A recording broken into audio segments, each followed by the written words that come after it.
All right. I see the meters moving. Oh, there we are. Yeah, it's like even on the pre-builds, like on NZXT, you know? It's like miners are just buying those pre-builds just for the cards. Like NZXT tweeted out the other day that they got like more in stock, and like within 30 minutes they were gone. Like by the time I saw the tweet and got to their website to buy it, gone. I was like, okay, that's cool. Are the 3060s out of stock too? I think they had the 3060 model still. Which one are you looking at? I want a 3070. I want a 3080. I will take a 3070 at this point. Now, give it like 3 months and I'll probably just be okay with a 3060. You know what I'm saying? Like I want. It's gonna be such a freaking huge upgrade regardless. I know. I just wanted that 3070 because it's like that extra oomph, you know? I'll probably get this 3060 Ti maybe, but yeah, you're better off just getting what you can get because you spent so much time not playing on a good system. Like you would have had all this time on such a badass upgrade by now, you know? Yeah, to at least then go and get, you know, at least then it's like, okay, I can sell that and then just go get a 3080 or the next model whenever it comes you out. just wait for whatever is the next technology to come out. It's always something. Yep. That's the nice thing is you're never too far behind. You just go to whatever's next. Yeah, see, right now they don't have anything. Right now, NZXT only has a RX 6700 and then the RTX 3090, which I'm not against AMD either. I just don't know what that compares to with Nvidia. I just don't know. Yeah, neither do I.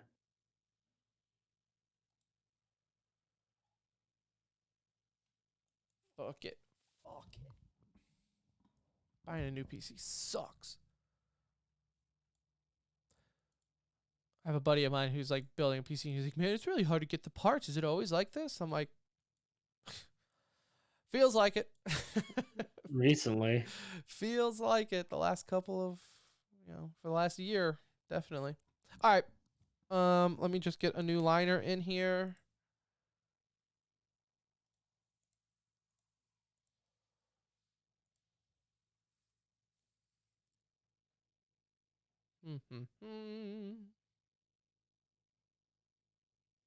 Who on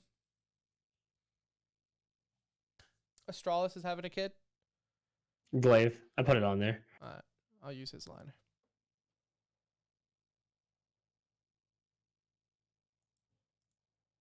Oh, do I not have his liner pulled? I guess I don't. Oh, here it is. Glaive Astralis liner. Hello, my name is... All right, cool. All right, you ready? Yeah, I'm ready. Welcome to episode 315 of the Center Ring Esports podcast, presented by Alt. This is going to be the best episode ever because we have VCT recap action, also Yikes of the Week and E-News to get to. Before I get to that, let me tell you about the show sponsor in Alt. AltEsports.com is where you need to go to get the best apparel esports has to offer. They have partnered up with Arcides, that's right, Arcides, the Call of Duty Pro, for his limited edition personal lineup. Now, they tweeted it out earlier this week for a little sneak preview for those who saw it.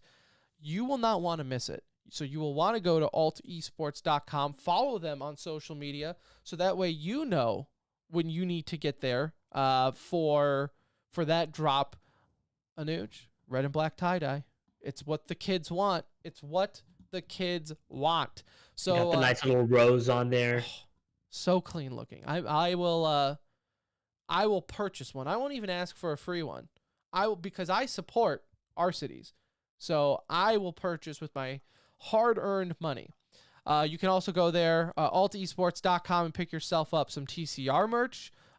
Limited supplies left, our 101 Burglars hoodie, so pick that up while it's still there. altesports.com.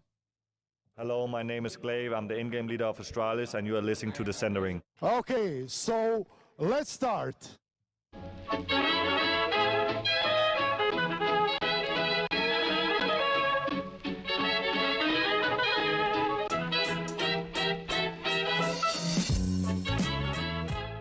Hello, everybody. Hello, and welcome. Welcome back to another edition of the Centering Esports Podcast, aka TCR, aka your favorite esports podcast, presented by Alt. Episode 315, coming to you live and/or pre-recorded from an undisclosed location. The date, March 21st, 2021. Happy birthday to my lovely wife.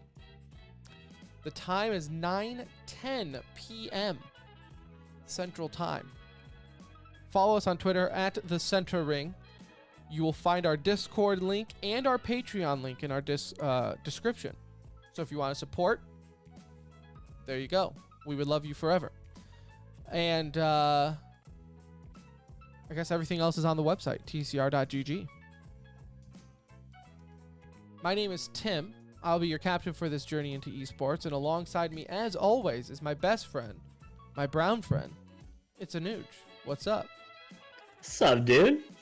Feeling the burn right now, Tim. My wife has had me doing a bathroom remodel all weekend, and I had the guts and the courage. I told her, babe, this weekend is like an extension of my work week now. You know, I'm about to work 12 days straight now is what it's going to feel like. Someone's got to do it. Someone's got to do it. Fortunately, that someone is me. We get all the busy work. We do all the demoing, and then we'll have people come in and actually do the stuff to make it look nice. But we've been sitting there with jackhammers and crowbars for the last 48 hours, dude. Good for you. Good is for it? You. I don't... these hands don't remodel. They are like models themselves. Silky smooth. My hands have no, they don't know what a callus is. You don't get like gaming calluses from the controllers back in the day or anything? I mean, yeah, back on the thumb, you know? Back in the day or not, you know, it's weird because I used to always have it, but then I guess I must have changed the way I held my mouse because I always used to have really bad, like, red thumb palm, you know, like from when you're holding your mouse a lot, and that tight grip, or it's you like know, that weird, like very shiny, smooth spot on like your wrist where it's like constantly dragging, and you're like, this probably isn't good. But I don't get that anymore, so I must hold my mouse differently than I used to. Probably. Or you become more of a casual. Yeah, either that. Probably a mixture of both. I think I now hold it probably straight more. Rambo would probably be happier with how I hold my mouse now. If you have the weird red shiny part of your wrist from dragging on your mouse pad, have to imagine that's early signs of arthritis. It probably means you play a lot of games. Too many. Those were the days when you had to worry about arthritis, though. Now we're just old and we can't even. Now we're just getting arthritis because we're old. I attribute everything to just age, and I'm like 35. Like if something's wrong, I was like, I'm just getting old. I don't want to look into the problem more than that. I just want to be like, I'm just getting old. It's just old, I mean. Yeah, it's old. Let's ignore those professional athletes who... LeBron. Right. Let's ignore those professional athletes that are still older than us and looking younger. No. Tom Brady's winning championships at 44 or whatever he is. Listen, those athletes have it easy, Anuj, okay? Try living a week in our shoes, okay? Like, try not being a multimillionaire who has you know what, there's no excuses for like being in shape though. Like anybody can do it, right? It's just like the willpower. Do I have the willpower at this point? You know what, I will say kids are an excuse for anything. Now that I have kids, like you could just be like, yeah man, I had the cure for cancer and I was gonna turn it in, but my kid, and I'd be like, yeah, I understand. No, I get it. I get it. Like it happens. Like I had to go put the kid down, and I had my only free time. It was myself, and it was either playing video games or turning in the cure for cancer, and I chose to play games. I'm like, I get it. I had time to do one run. Yeah, take some time for yourself. I get it. Kids are always a valid excuse for anything in life. Got to get home early because the kids. Hey, It's perfect. got to get the kids. It is Nap the time. escape. Nap Yeah. time coming up. It's just all the time. Hey, what time do you want to do this? You know what? Let me see how the kid's feeling, and I'll see if I'll get back to you if we can do something that day. It's the kids, you know. Like, if you don't hear from me, it's a no. Yeah. If you don't hear from me, it's my kid's acting up, man. You know. Yeah. Someone calls, they hear one scream in the background. You're like, I gotta go. Do you hear him? It's the screams. I don't know what's going on. Meanwhile, he's just playing with his toys. Sorry, I gotta go. It's the kids. Yeah. What do you want from me? It's amazing. No one can question. It's beautiful. Right. It's a life trick that only parents have figured out. It's genius. Also, what is genius, Anuj, is everyone's favorite segment. Yikes of the Week, our weekly segment where we get into moments that make you go, yikes. I will let you start off. Thank you. I appreciate the honor. Mine comes from the world of Valorant, an announcement we just made last week in E-News, talking about TSM picking up an all-female Valorant team, getting them going in VCT, and then their like regional qualifiers and all that. Well, Tim, a couple days after the announcement, TSM announces that they have dropped Lunar Cats from the team. Just days after signing her, it was regarding an harassment claim that happened back in August of 2020, so just last year.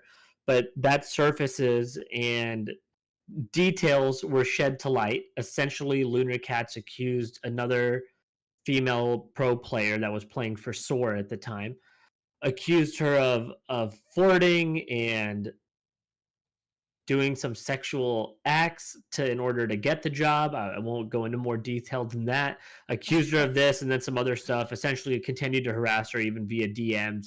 All that information came to light. Obviously, it was a lie, and she's teamless. This is kind of a two-way yikes for me, though. Okay, yikes for Lunar Cats for just being that type of person.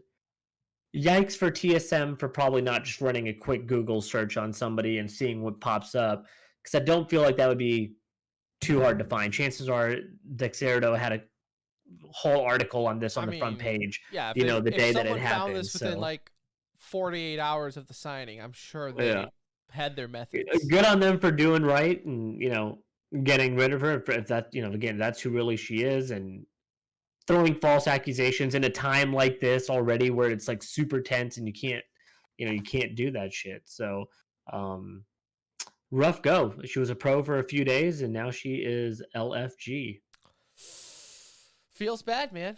Feels bad. It's good to see that the pendulum does swing both ways, though. Like, yeah, like guy or girl doesn't matter. They took action the way that they would have done for anyone, and so that's how you want it to be, right? Like that's what you should expect as a pro or an employee of any job. Like, it's just you're looking for equal treatment. Well, bitch you in the ass here. There you go. Because we have seen it in the gaming industry. Not all the time, but sometimes it's like females might get special treatment. Like men have special treatment in so many areas of life, right? Like, not to say that we don't have any. It's like, obviously they're there. None. In gaming, you do see a little bit more leeway at times when it comes to things like Twitch, right? Like, it's all the obvious shit that we all know about. It's not like we're saying anything that's not like widely reported. There's been unequal treatment in different times. So again, this is one of those things where the org did do right here. It just sucks that they couldn't have figured it out beforehand, because what a letdown from such a high. Your announcement just happened, right, and then this comes out and you say you're looking for a sub or a replacement, for the VCT matches that are coming up for them. It's like womp womp. Yeah. You know what though? I'm sure they'll find one, right? It's got to be enough females out there that play Valorant. They could find a fifth relatively easy, I have to imagine. My yikes of the week. This is an odd one. It's like a congratulatory yikes. So Rainbow Six Siege has hit their highest concurrent player count on Steam. Okay. So I don't know if that includes, like, I have it, but I have it on Ubisoft. I've never. But it probably makes you do some sort of connect thing with Steam now, right? Because it's a Steam platform. Is it? Can you launch directly just through Ubisoft? Yeah, now? that's the only way I've ever done it. Have you launched since it went to Steam? Yeah. I don't think I have to be logged into Steam to play it. I don't think Okay. so.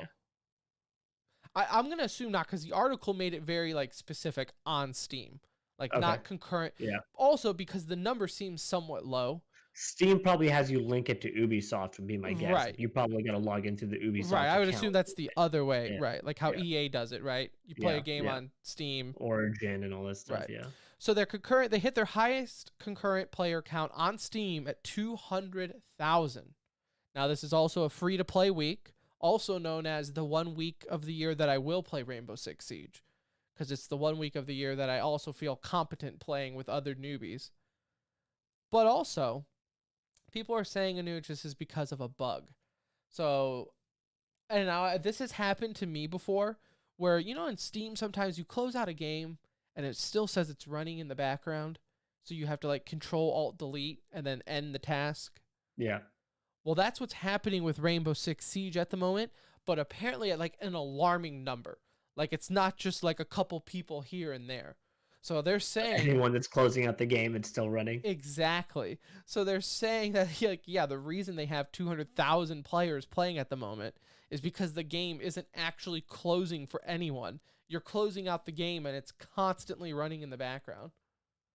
Yeah, that would suck if it's true. You know, like I mean, again, the Siege community is a community you root for because they're always kind of like the stepchild of FPSs, right? They're just kind of an afterthought unless it's the invitational. You know, maybe then they get a little bit more exposure. But yeah, that'd be pretty unfortunate. At least if they're boasting about it, right? If they're like, man, look at this, 200K on Steam, and then this bug is happening. Now, I will say though, you know who doesn't care that this is because of a bug? Marketing. Ubisoft.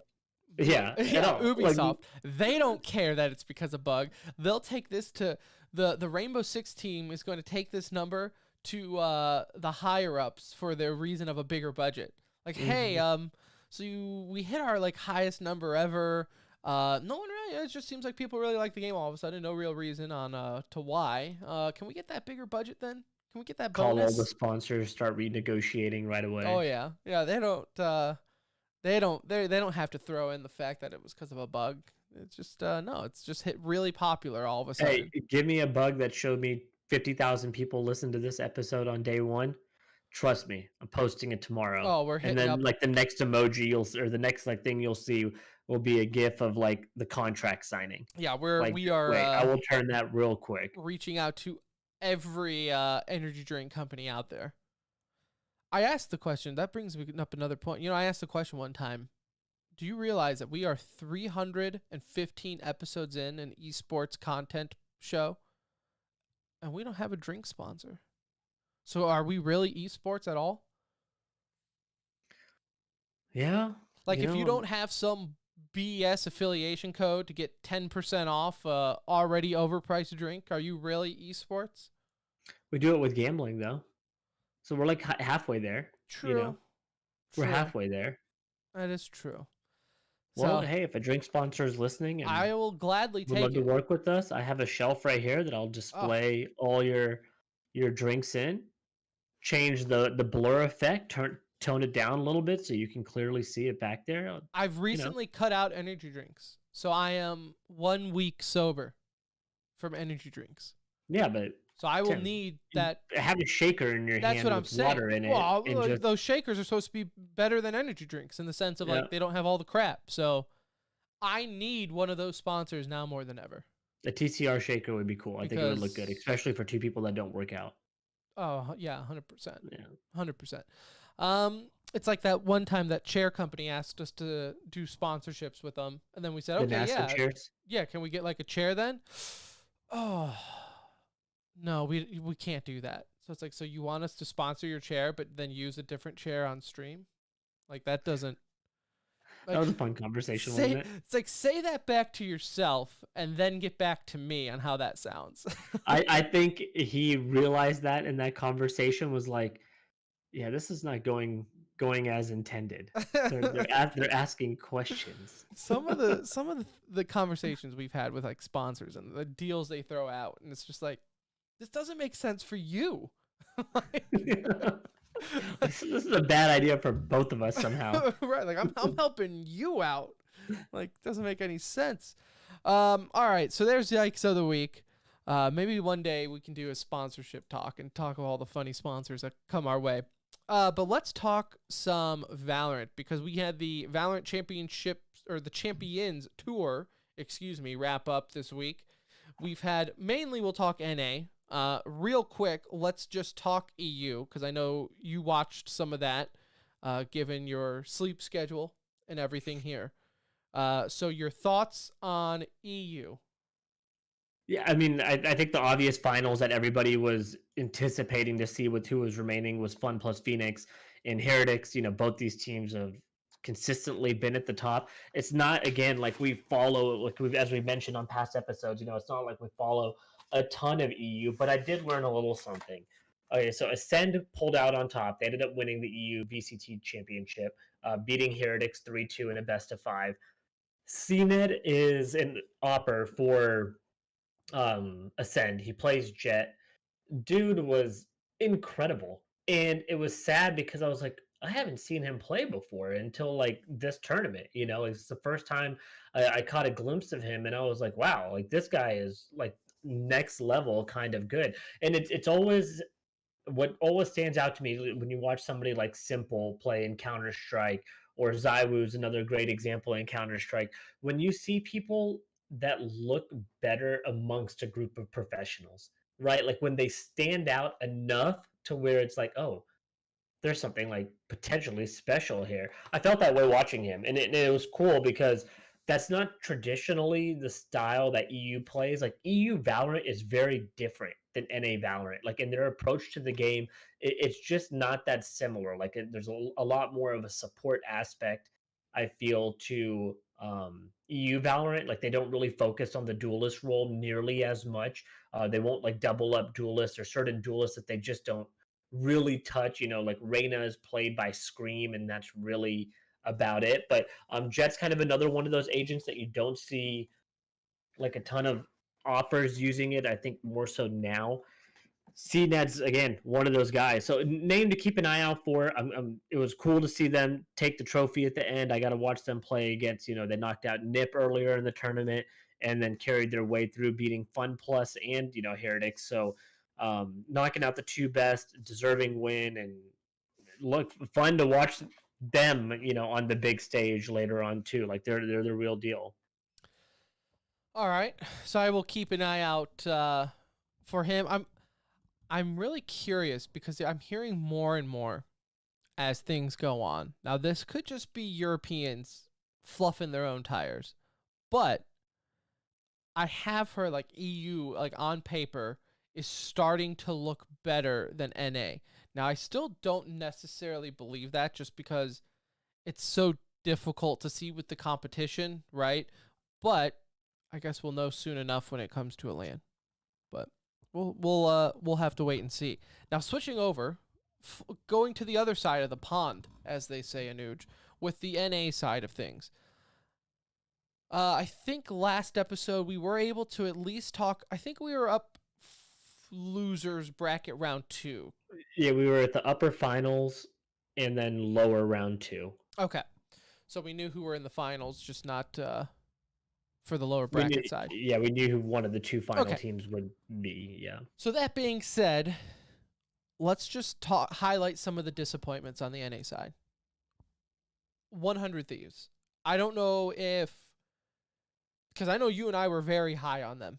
Like, we were very, very high and supportive and excited for this 100 Thieves roster.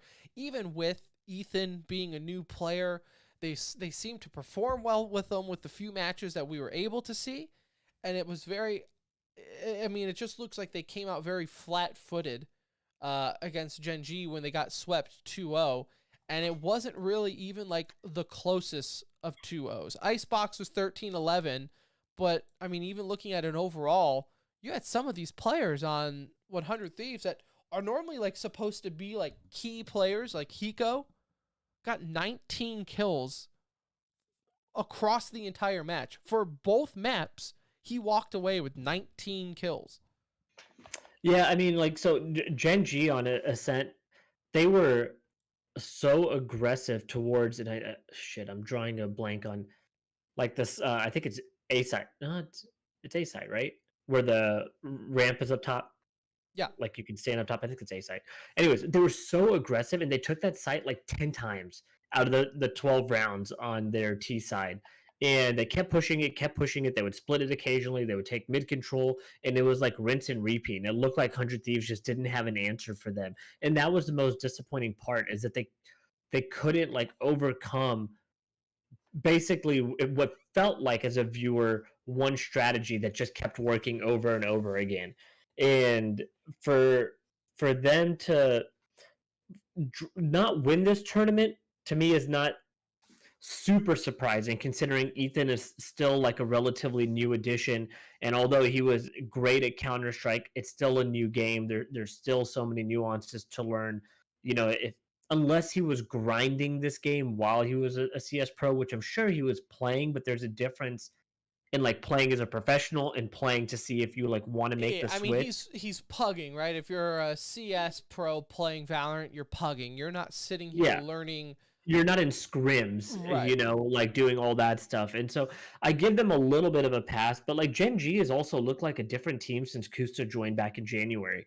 After Kusta was dropped from Gen G CSGO team, he was quickly transferred over, and that transition has been really smooth for them. I know a lot of people were shocked when they had the early exit. I think it was at First Strike. This was a little bit of a redemption tour for him, to remind people like, hey, we're still a really good team, and we added a new piece to this roster. They feel like they made a change that was going to benefit them, and it did, right? Like, they not only knock out 100 Thieves, but fast forward to lower round 3, they take Envy out too. Like, they took 2 of the teams that we expected to most likely be competing in the finals, based on what we had seen over the past few months, with some question marks. But like, Envy has been a consistent top tier team. 100 Thieves coming off the First Strike win, and Gen G walks through both of them, right? That Envy game a little bit more crazy, because it felt like it was done after map 1, the way Envy handled them. But to come back and rebound with 2 consecutive wins the way that they did, on Haven and Bind, like, it was impressive. The Envy match against Gen G, it was very odd. It was almost like the second map. What was it? Haven. On that map, and you can even look at like the time of it, right? So on the second half, when Gen G was on defense, I shit you not, Anuj, if I didn't know any better, it was like Gen G was purposely letting Envy plant the bomb. And then, because it's like they almost felt like it was easier to overtake the site, and almost like, the saying is the bomb is almost like another defender, right? Like, because you can play it to your advantage in the sense of angles and things like that. Like, the attacking team still has to respect the bomb, and it's a mental game, right? So it's like, if you put the bomb down, it's almost like having another person. And it was almost like Gen G used that theory to almost take advantage of Envy. It's like you look at the second half, it's 1, 2, 3, like 7 out of their 8 rounds or something were diffuse rounds. 5 in a row, and 6 total. Like, 6 of the 7 wins were defusal. It was like they purposely you plant the bomb 7 times. That should be a pretty easy attack side win. Well, they lost on the plant 7 times. They planted a total of like 11 times. You'd be like, oh, this team is like taking a site. Right. You're it's funny because you say that, and yet in Valorant, like, what I've noticed is a lot of these top tier teams are allowing the site take to happen. Like 100 Thieves did it so many times against Gen G in their loss, but they kept letting them take the side over and over again. And in like a lot of cases, it was like 5v5 retakes. You just don't see that, like, coming from a CS, mindset. That's not something that you see that often, is like a 5v5 retake. You gave up the site basically using minimal utility. Granted, in this game, it makes a little bit more sense because you do have ultimates and like big play abilities that can get you Right. access to a site without having to like be seen. You think of Killjoy's ultimate or Even Sova's Sova's darts. ultimate. There's like so Right. many that you can really, that characters that are used, that you can use in this way. So you do see that more often, but yeah, it's unusual to like drop that many rounds after just giving up the site, and you come in and you Right. continuously retake it. And not all of those were like junk plants either. It was like, 4-on-2, 5-on-3 type situations where it's like, they got that entry frag, got into the site, and it's like they fought for the site, they planted it. It's like, okay, that should be an easy hold, an easy win. And it was like Gen G just they showed zero respect towards their defense. And on Haven, it was 13-10 was the ending score line, but that's almost deceiving with how the second half went for Gen G.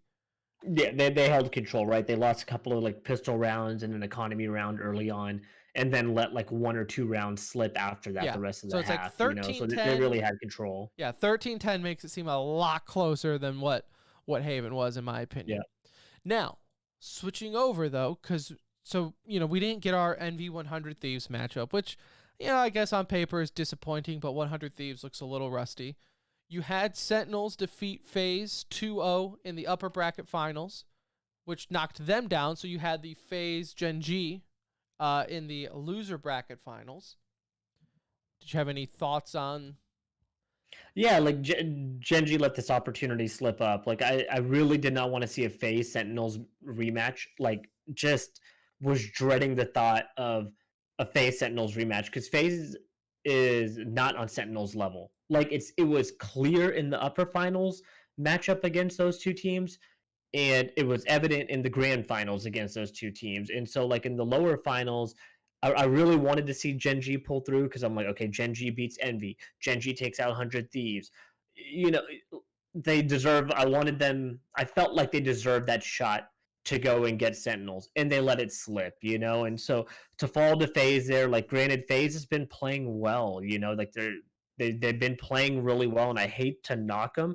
I just don't have a ton of faith in that roster right now. I think a couple of changes would do them some good, and it doesn't have to be like go get another Overwatch. Like just upgrade your team in certain areas, and maybe I'll save like calling out who I'm thinking they swap for another time. But like I think there's a couple of players that you make a move and bring in somebody a little bit more technically proficient, like just better pure raw aimers to go with some of your like baby bays, like who's been playing out of his mind, and you would have a little bit of a better time watching them right now, like against Sentinels at least.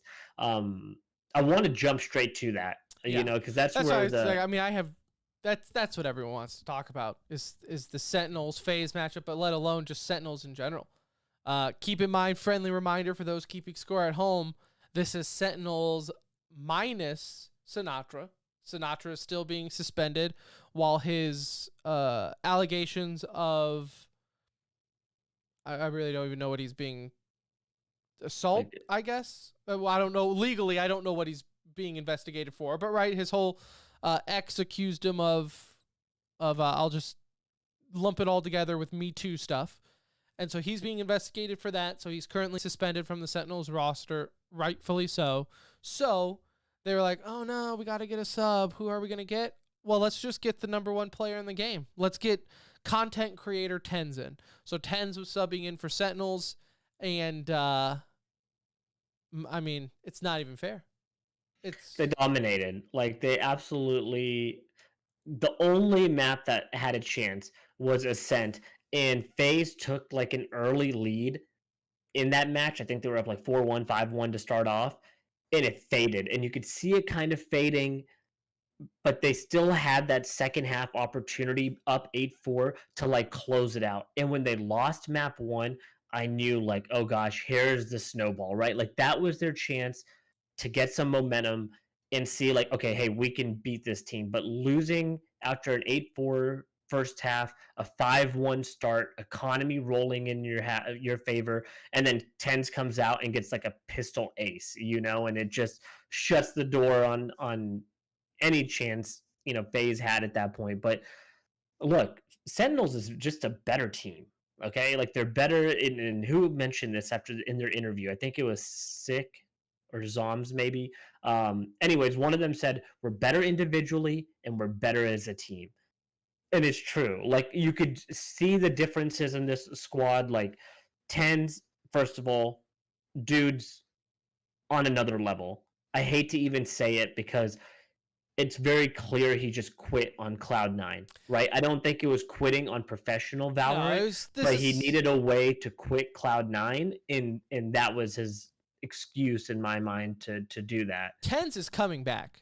He's coming back. Like there's no doubt about it. You don't all of a sudden sub in and then win the biggest Valorant tournament up to this point, right? This was bigger than the MVP of the team, essentially. Yeah. I would say MVP of the event with how he performed under let alone under the conditions, right? His numbers speak for it too, though, right? It's not like just like he played well. Like even if he wasn't a sub and he just played the way he played, still be MVP.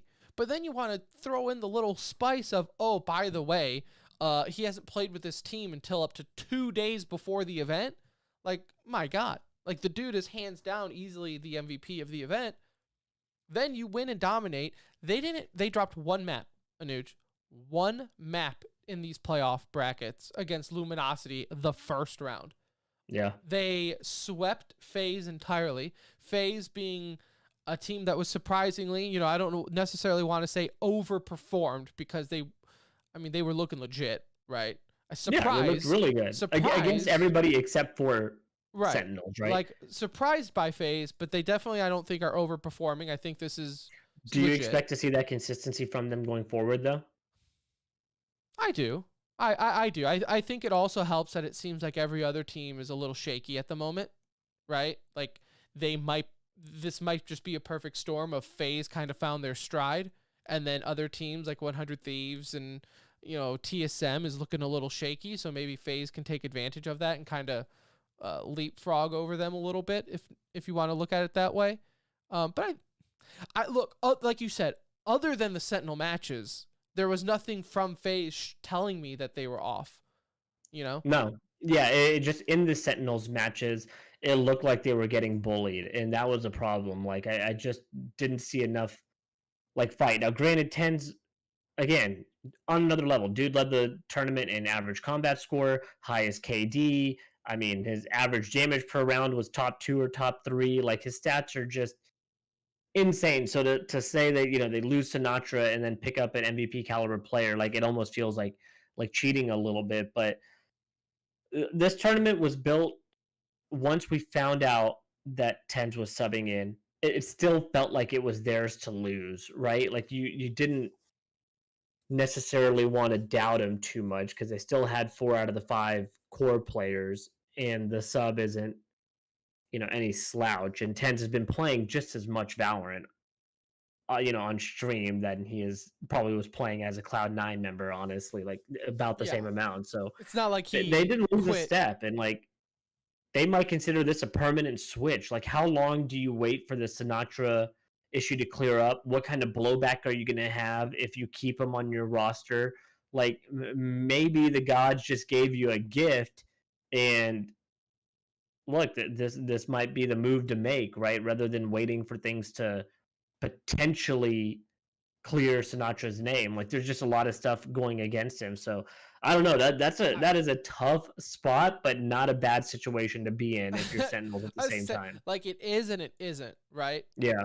The only reason it's tough is because you're gonna have to still pay Tens a pretty penny. Like Shroud was saying on stream, like if he had to guesstimate, it would be like $1 million. Like you're looking at $1 million contract to get Tens, like out of his. Does Sentinels have that kind of money? I don't know. They are. I mean, they obviously have a lot. They are partnered with Alt, Anuj. You can go to altesports.com and pick yourself up some Sentinels merch. So. Well, like I mean, they paid for Sinatra, right? Like in the sense they had to be paying him a good amount. I think in Overwatch, what were they saying he was making in Overwatch? Wasn't it like 250, 300, something like that? Like, So, I mean, it sounds about right. I don't know. like that was the rumors that I heard. So Right. I'm assuming like, you know, Sentinels is paying a decent amount more for him to make the switch. So I don't know. That would be crazy. Like to see tens come back so quickly. Like it's really a slap in the face to the C9 players, right? Like that's just how I Well, because see it, it's like you unfortunately. said, because now this if he comes back, I think it is kind of showing like, okay, so you didn't quit because you didn't want to do uh competitive Valorant. You quit because C9 was not going in the right direction. Like, because we saw right before he kind of quote unquote retired, quit on C9. They were kind of trending in a backwards direction. They Well, they weren't. had just been eliminated from First Strike, right? Like, isn't that they basically just been eliminated from First Strike? They didn't make First Strike, No, is yeah, what ended up happening, they didn't make and that. so they got eliminated in the qualifier stage, and then he just quit at that point. But like, there was moments where they were performing really well. Granted, it was on Tenz's back, right? Right. Like That I he think was that's what it the was. player, Is but I don't I think would have. They he. were willing to release players. They did it, Tim. They released like what, But hold three on. guys? They released Vice, Shinobi, and I think Relics is like the only original roster guy left. But this is what we've learned about Tens, Anuj. The guy is a mental midget. I mean, he is. He doesn't have that. Can, this is gonna sound weird, right? Because he is ungodly skilled, and I'm not saying that. Like, I literally just got done praising him for being MVP of the league, of the event. But he is a mental midget when it comes to having that competitive drive, that competitive, like, fuck you attitude that you typically see these top competitors have, right? Tens does not have that.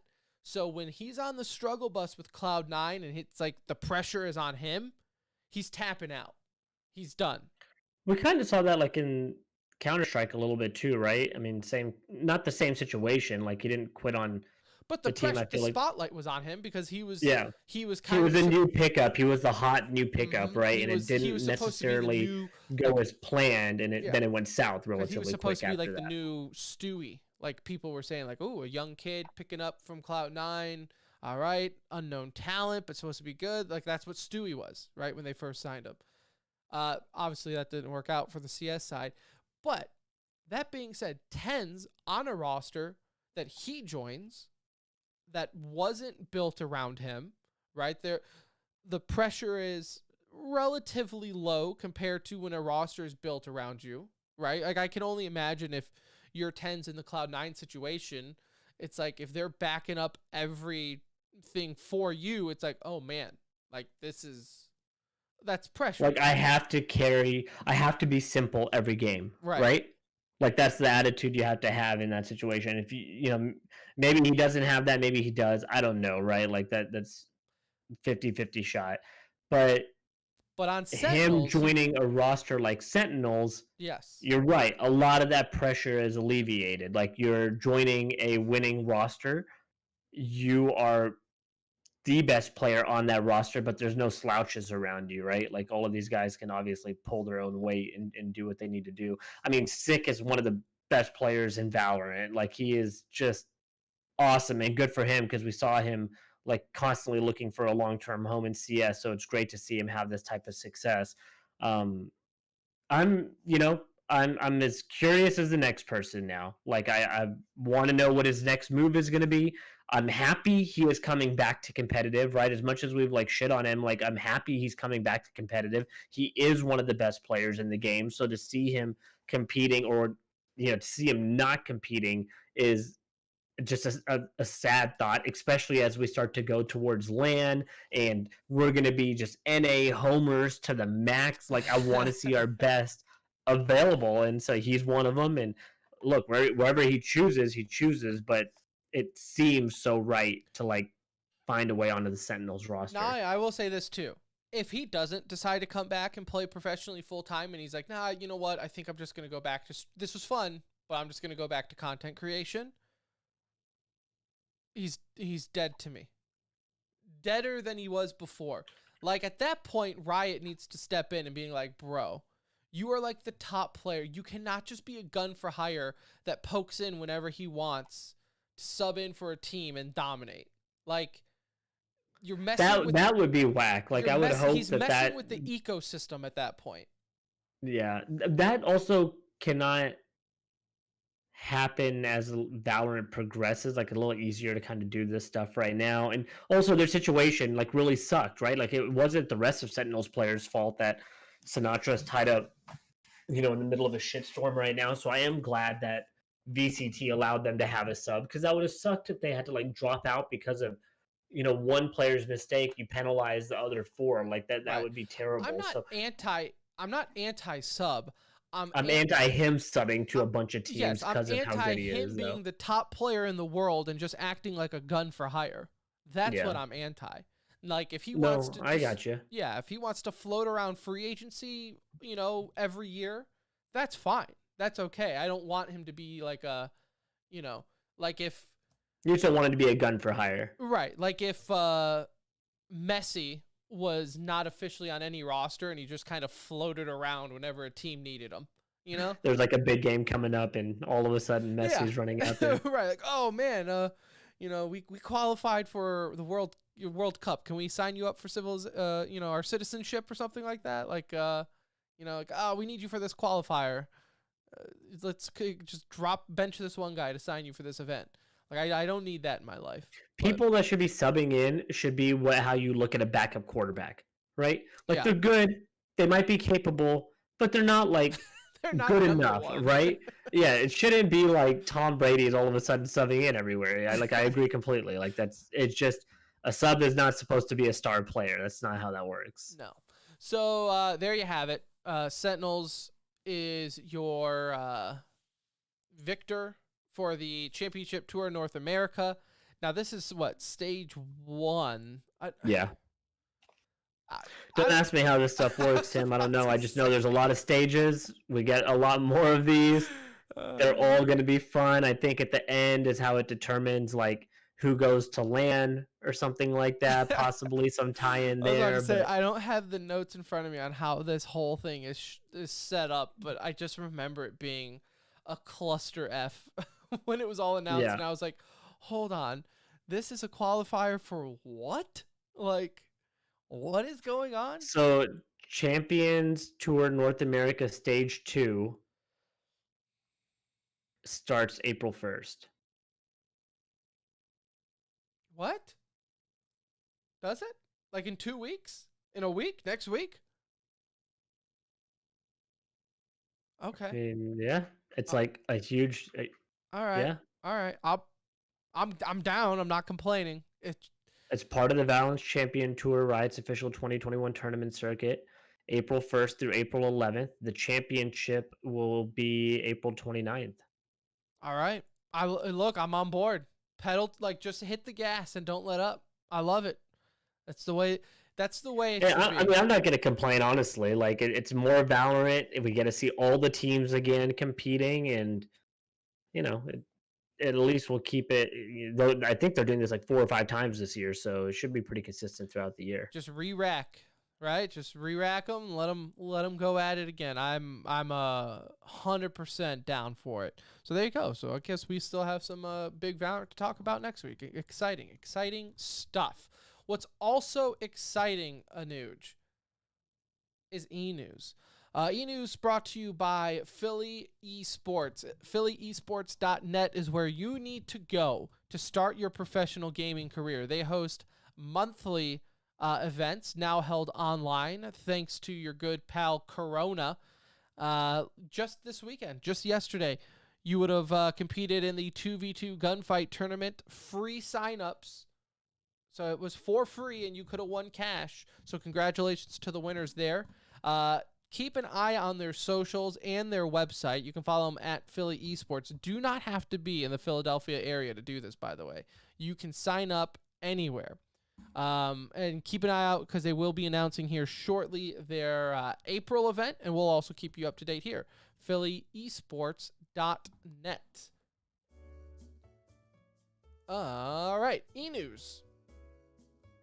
In CSGO, Glaive announced, Glaive of Astralis, that is, hence the liner, announced that he is expecting a baby. He will officially be joining the Gamer Dad clan. So congratulations to him. Congratulations to Glaive. R.I.P. to Astralis. Yeah. it'll be fun to see him in dad mode as IGL. You know, he could, knowing Glaive, he'll probably pull it off like a champ, dude. Not Nico. Shit. The NA player who Nitro. Nitro had a kid and he had to retire from Counter-Strike. So, what's that tell you? It just and his team got knocked out in lower round 2. Right. Yeah, you think no he kid won Nitro? first strike, had a baby, got knocked out early. I'm just saying. Do the math. I'm just saying. Do you want a quick what is it? ESL Pro League update for yourself, Tim, since Cloud9's been in action? Yeah, I think they went 3-0 if I saw. Almost. They did take a map off Navi. That was exciting. That's that victory. was big. That's They took a map. They lost the series 2-1. They took a map off Gambit. Looked really good. There was a lot of excitement on Twitter because it was map 1, and everyone was like, oh, here we go. They're about to beat the number 3 or 4 team in the world. And then Gambit came out and rocked them the next 2 maps. They did beat Team 1 today, Tim. So that's a good little win. That was almost like a must-have because I did post this on Twitter saying that... You think playing Team 1 is a must-have win? It's a must-have win. Like, it really is a must-have win. I did project them for 2 wins on Twitter for their grouping, so they got to get one more. They have Furia coming up tomorrow, and then they have MIBR following on Wednesday. So if they take one of those 2, that would be good. If they take both of them, they make next stage of Pro League. So we'll have to wait and see. Look, taking a map on Navi and Gambit, it's exciting, but do you know who cares about taking map wins, Anuj? Second place. That's who cares about map wins. Because at the end of the day, you need to win the match. So. Oh, yeah. No, I agree. I know some people will hang their head high. Look, if you're like the players, I guess you can hang your hat on that, but as a fan, you keep that map win shit at the door, okay? I want wins. They're probably just trying to find positives within the game That's itself. what I'm saying. If you're a player, absolutely, you find whatever positive you need. That's what players and coaches do. As a fan, no. I want wins. I want wins, baby. In Valorant, ANS joins T1. If he looks familiar, that's because he is a now former Overwatch League player. Played for the Shock. Look, he's a shooter, so if T1 is anything, T1 is going to be a team of shooters.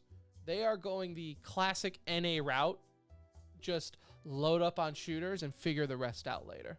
He was a Widow, right? Yeah. I mean, he was a hit scan player. So, obviously, much like every other hit scan player in Overwatch, they went the way of bench player, considering Blizzard kind of killed that meta 10 times over. But look, I think this is a great pickup for multiple reasons, but you're looking at a team now with Skadoodle, Automatic, Spider, and ANS. Those are 4 solid raw shooters. So, and even Curry, their other signing, Curry is a Counter-Strike player, for all intents and purposes, retired and came back for this. So it'll be interesting to see this lineup. Like I've been waiting on T1, it feels like, since the start of beta. So it'll be nice if this does work out in their favor, but very different roster than what we were all expecting. Yeah, and don't sleep on the importance too, because you have Seiya player Spider, formerly known as Seiya player in Overwatch. Signing another Korean to the roster, I think, is not like a coincidence. I think that's a very intentional signing to make him feel a little bit more comfortable and at home. Do they have a 6-man roster now? They do. It's interesting. So Wednesday's getting kicked off. They've killed the rest of IVP, and it's funny because the only one that would remain standing is the only IVP member that remained standing the first time, Right. and that's Cadoodle. The only one who gets to keep his job. It's the one that kept his job before. Oh man.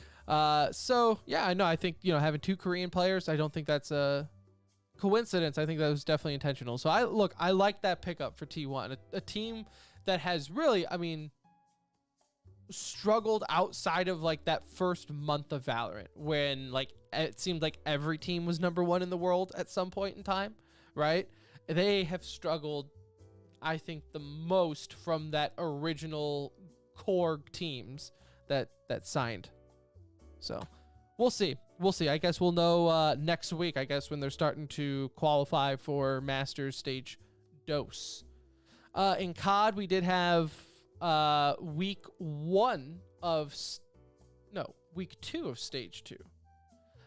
Some big matchups here. FaZe went 2-0, defeating New York and Toronto. Dallas ended up defeating Seattle 3-2, though. Seattle's still looking quite strong. I think they defeated Minnesota. I don't have the notes. Seattle just had the toughest schedule of anybody. Like it'll be interesting to see how they are throughout the whole year. But they're playing good, just not getting the W's. And then New York ended up defeating LA Thieves 3-2 as Thieves still try to struggle to find that magic from Stage 1. That was a badass game. I went back and actually watched the replay of that one. And Clayster came up massive in the S&D at the end there, going like, 14-4 or something. I mean, it was just insane. But they that whole game, both the hard points were really close. Like it was a banger for sure. In Battle Royale news, how do you say this guy's name? Texqs? Texqs, that's what we'll go with. Texqs. He was a PUBG player banned from pro play back in 2019 for cheating in public games. Well, he has announced that he is finally returning after his 2-year ban. So, look, serve the time. Say what you want. I know some people are like, oh, how's he coming back? He served his time. He can come back. Yeah, 2 years is a long time. I mean, if he hopefully learned from that, you would assume he has. The fact that he's coming back would let you know he's probably not going to make that same mistake twice. But, yeah, he served his time. We'll see if he gets another chance. So, and in other news, Diddy Chris Leto wins the EMLS Cup. I believe he plays for... It's one of the New York teams. New York FC, I believe. Yeah, just Googled it. So New York City FC wins the EMLS Cup. And FaZe announced that they are in Rocket League. So they That's actually pretty cool. already performed this weekend. I think they lost to Envy and everything like that. But, look, that's huge. We've said it before.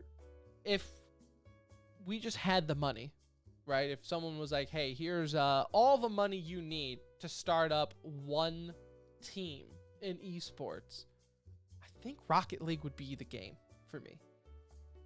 From like a simplistic stamp, like find 3 good players. Your salaries are probably not going to be high. The game gets a ton of exposure. I'm surprised all big orgs don't have a Rocket League team, honestly. I mean, we'll see. A FaZe getting in is big.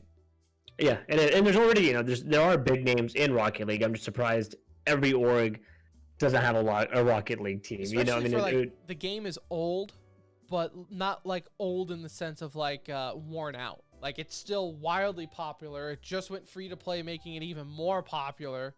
It just seems like one of those things where if every big org got on board, and it's like it's the easiest game to be shown on TV if there was ever going to be a game that like NBC picks up to show consistently. Shit, even Nickelodeon or something. Yeah, it could be like anything. There's like so many opportunities with that game. Just seems like a game that is just at any moment is just waiting to explode. So yeah. Good to see another big org get involved with Rocket League. Maybe one day you'll see TCR with a Rocket League. Might even see me and Tim playing out there. Hey, I can occasionally hit the ball while in the air. Not intentional, but sure. Well, that will do it for this episode of the Center Ring Esports Podcast presented by Alt. Thank you for sponsoring the show, and thanks to Philly Esports for sponsoring eNews. Follow us on Twitter at The Center Ring. Link to our Discord is in there. Be a part of the conversation, as well as Patreon if you feel like supporting the show. We will be back Wednesday to talk some more esports. What? I don't know. We'll figure that out in the meantime. But again, at The Center Ring on Twitter. If you see us on Discord and you ever want to play a game, hit us up. Look, all we need the excuse is we got to play with listeners. That's all we got to tell our wives. And we're on. Our gaming time depends on you. So please hit us up on Discord. We'll play Rocket League. Start up that pro team. But until then, until next time, I'm Tim for Anuj. We'll see ya. Love you. Bye.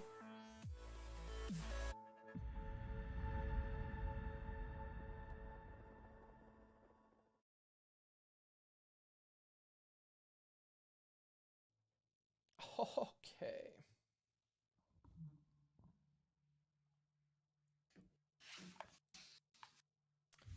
All right.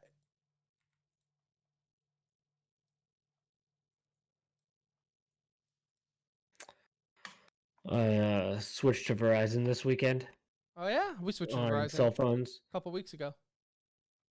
Kind of convenient. It was freaking buy one get one free for the phone, and then with the plan that we got, I got like Disney Plus, Hulu, and ESPN, right? ESPN Plus for free. I was like, oh, that's pretty convenient. We went with the plan underneath that one because of. On Kelly's phone, I went with the one underneath that one. On mine, I went with the one above it. Did you? And so, because then we can cancel all those subscriptions. My sister pays for. It's funny because those are the ones they pay for. So we do like a swap type thing. And so my sister pays for Disney and Hulu.